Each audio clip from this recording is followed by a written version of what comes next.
రథసప్తమి నాడు ఆకాశం అంతా నక్షత్ర మండలం రథాకారంలో ఉంటుంది. అందుకని దానికి రథసప్తమి అని పేరు. ప్రతి సప్తమి తిథి నాడు సూర్యకాంతి చాలా విశేషంగా ఉంటుంది.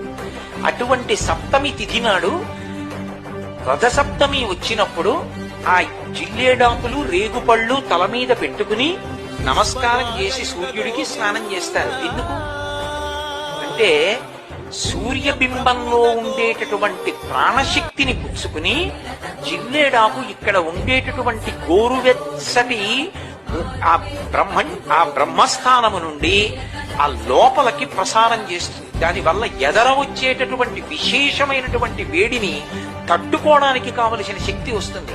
రేగుపండుకి ఓ లక్షణం ఉంది, పీడ తీస్తుంది. అందుకే పిల్లలకి భోగి పండగ నాడు చిల్లర పైసలతో కలిపి రేగుపండుకు వస్తారు. భోగి పీడ